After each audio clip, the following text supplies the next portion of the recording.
tous et bienvenue sur rctuto.fr. Aujourd'hui nous nous retrouvons pour le déballage du Sakura D4 RWD que nous venons de recevoir.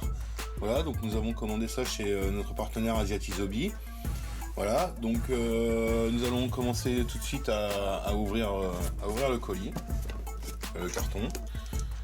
Donc c'est le même emballage en ce qui concerne le RWD et le AWD, donc le 2 roues motrices et le 4 roues motrices.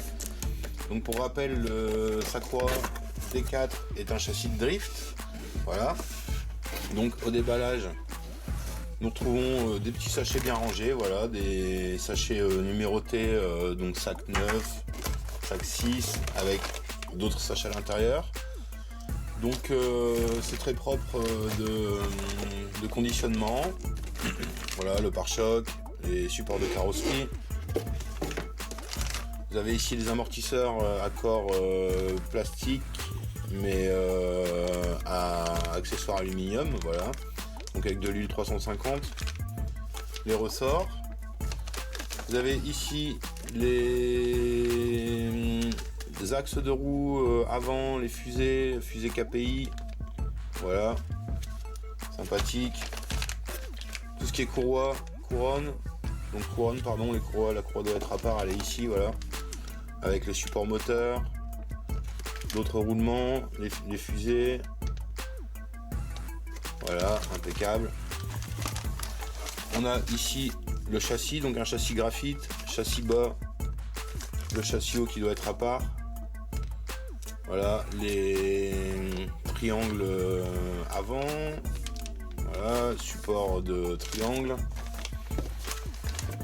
Ici nous avons donc encore de la pièce.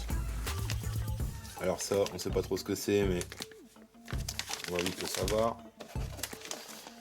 Ça va être les supports batterie. Voilà, les cardans arrière, l'échappe, les fusées arrière. Et vous avez ici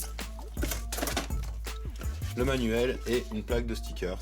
Voilà, nickel. Donc le manuel avec le schéma d'assemblage. Donc on commence par le train avant et le train arrière. Voilà, donc nous allons voir ça forcément en vidéo. On va suivre l'assemblage de ce châssis là en tutoriel. Voilà, donc impeccable. On est pressé de monter ça. Voilà, donc c'est un châssis qui coûte environ 110-120 €, voire 130 € pour le 4 roues motrices. Donc le 2 roues motrices est moins cher, il y a forcément un peu moins de pièces. Voilà, donc les jantes pareil avec les pneus qui sont livrés avec directement. Le support de batterie, donc l'avantage du RWD c'est que vous pouvez mettre votre support de batterie soit ici en transversal au niveau du centre du châssis, soit vous pouvez le fixer à l'arrière en mode diffuseur arrière, voilà, donc pour mettre le poids vraiment à l'arrière du châssis, et ça vous permet de pouvoir dispatcher le poids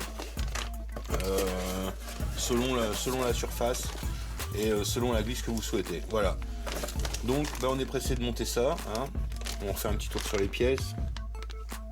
Donc il y a un peu de rose, il y a beaucoup de plastique et un peu de rose. Donc c'est un châssis qui est accessible financièrement, c'est un châssis en plastique, hein. Mais il y a énormément d'options qui arrivent et qui vont arriver avec des châssis carbone, des châssis des châssis carbone bas et haut, toute la partie direction, support d'amortisseur en aluminium. Voilà, donc on commence déjà à voir sur internet des châssis full alu, full carbone qui pointent leur nez. Donc c'est un châssis qui est prometteur, je pense. Il y a beaucoup de gens qui l'ont acheté déjà.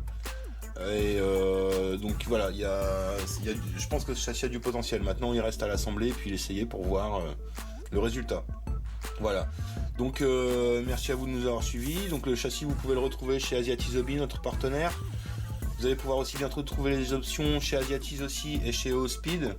Voilà, donc merci de nous avoir suivis. N'hésitez pas à vous abonner pour plus de vidéos, à nous faire un petit like sur notre page Facebook, une petite visite sur notre site internet www.rctuto.fr. C'était un tutoriel qui vous était présenté en collaboration avec Asiatizobi, Ospeed, Team Tetsujin, nos partenaires. Merci et à bientôt.